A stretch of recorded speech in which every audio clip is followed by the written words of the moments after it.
Hey everybody, it's Ryan. We are back out here behind the machine shed, and I'm standing in front of the storm-damaged corn here that was damaged by the wind earlier this year. And I'm going to measure out 17.5 feet, and I'm going to do a yield estimate on an area that if we had an acre of corn that looked like this, I'm going to do a yield estimate on it. So in no way is there really a full acre of damaged corn here, but I'm going to do an estimate on 17.5 feet of a random row in this strip here. And we're going to see what the yield looks like. So here we go. Now what you're going to want to do this with is your handy dandy tape measure. This is a 100-foot tape measure, but your standard 25-footer will do. And what we're going to want to do is we're going to lay this out down the row, and we're going to measure out 17.5 feet. The reason we want 17.5 feet is because that is 1/1000th of an acre.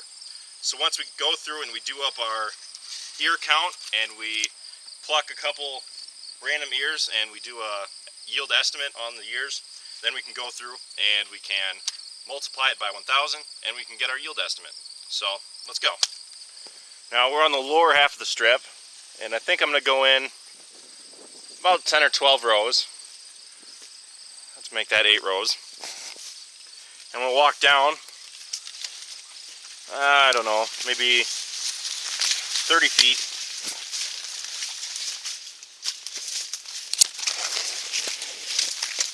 All of this corn, actually most of the corn in our area is drought stressed a little bit. We've been getting some rain, thankfully. However, they always say that once the ears start silking, that you want to get some rain to kind of seal the deal. Well, we never really got that rain. So I'm a little concerned as to what our final yield will be this year, because the corn has really been drought stressed, and we've had some problems with fungus because the corn has been recovering from the wind damage and with the drought stress on top of it. So hopefully our yields will be able to stay up there, but they might not be as high as in previous years. But we'll never really know until the combine runs through the field. So hopefully things will kind of bounce back for us, but I'm expecting things to be a little bit lower this year than average. So I'm going to pick a random spot, and I'm not going to do it right here because it's kind of a mess. Alright, so what I'm going to do is I'm going to lay down my tape measure at a random spot right here. So I'm going to count it up to 17.5 feet. I'm going to go all the way back until I hit 17.5 feet. I'm going to lay it down, and then I'm going to go from there. Now I've got her all laid out, and if it was earlier in the year, what I'd do is I'd count the actual number of stalks and instead of using the ears. But since we have fully usable ears, I'm going to go through and count those, and then I'm going to go back and pull three random ears, and I'm going to do a seed check on all those, and I'm going to kind of try to estimate what our yield might be here. So yes, you can tell that there is some lodging from the wind, and that has knocked over some ears down lower. So I'm going to go through first and actually count up how many plants there are here, because I believe this is planted around 34,000. So I'm going to go through and count how many plants are here. So firstly, it starts right here. This is 1, 2, 3, 4, 5, 6, and so on. Now I went through and counted this, and I got 33.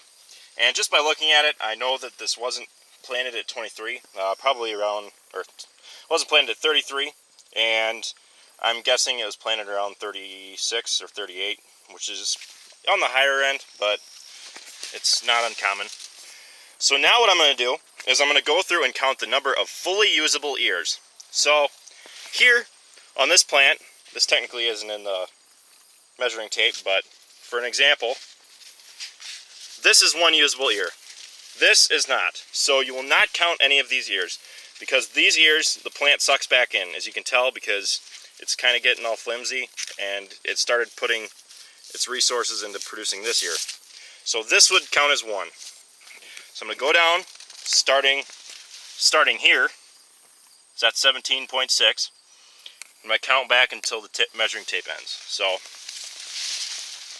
here's 1, 2, 3, 27, 28, 29.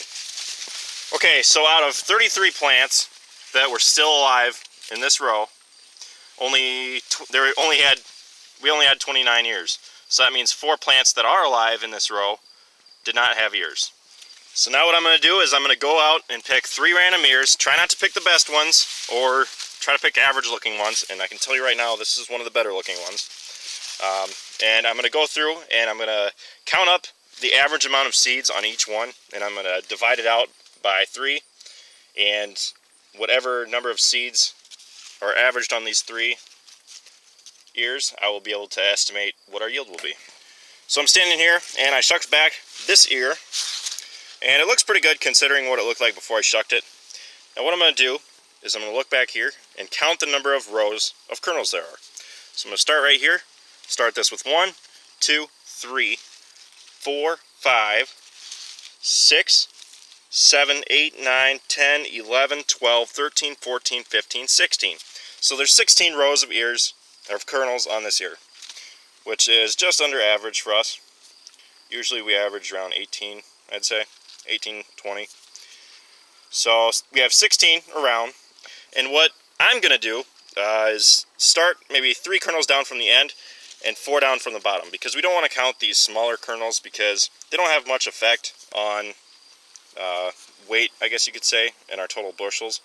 So I'm going to completely forget about those 3 rows, or 3 kernels in each of these rows, and we like to lowball it, so starting down here is probably a good idea. And I'm going to count down all the kernels here.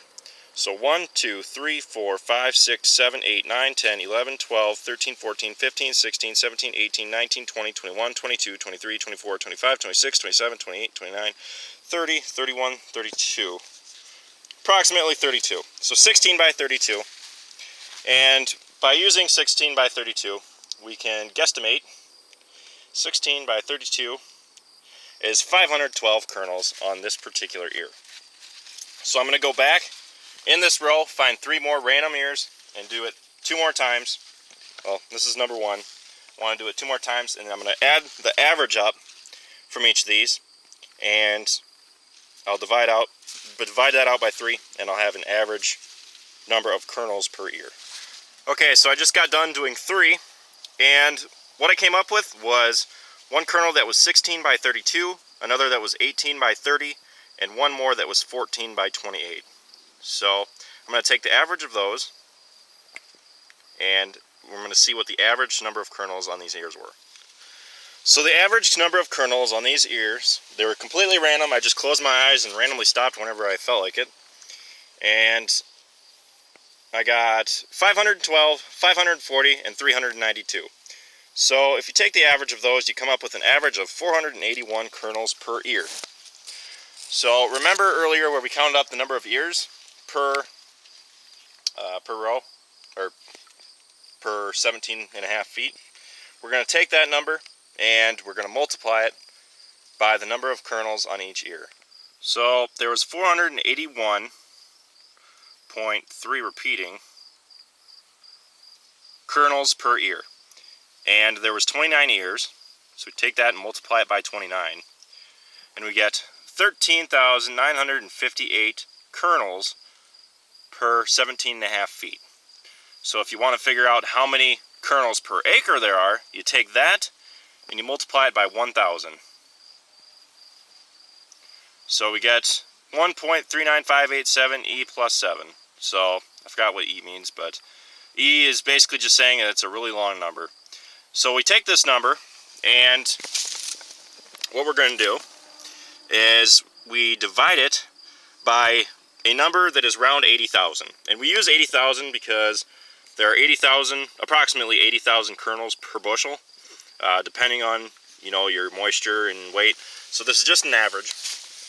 So we have this number, and we're going to use a smaller number, or a larger number as a matter of fact, because we want to lowball it. We don't want to have an overly huge amount.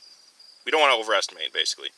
So I'm going to use 90,000 because these kernels don't really look too healthy. And what this really is just kernel size. So this is assuming that we have smaller kernels, and we're having 90,000 kernels per bushel. So we divide that by 90,000 and we get 155 bushels per acre. And let me tell you, that's the lowest estimate I've done for us in the last 2 years. And that's just assuming that we had a full acre or more of this wind damaged corn. And Travis and I were doing some across the road, and where it's in a lower spot and the wind didn't get to it at all. And we were getting yield estimates of 200 and 225, 250 using this method. And that's usually pretty high yielding over here, or over here and over there both, because this soil is about as best as it gets. So I hope you guys found this video a little informational, and hopefully you can learn to do this on your own, because knowing how to do yield estimates is very essential. And you know, it's how a lot of people estimate how many bushels they think they're going to be getting, and it's how markets are fluctuating because people are going out there and doing this themselves. This is entirely estimate, it's just estimation in its whole, in its entirety, and you shouldn't really base anything off of this because it varies so much throughout the field. And like I said, this is just a small spot. I could have gone to a worse spot that I know most of the corn is knocked down, but I didn't want to have some trouble walking through it because the corn is pushed over so far that I can't walk through it. So like I said, hopefully you guys found this a little informational and learn to do this yourself. And if you don't want to do it my way, I know there's other ways of doing it, that other people do it. So thanks for watching, guys. Be sure to check out my other videos and stay tuned, and be sure to subscribe. And I'll see you next time.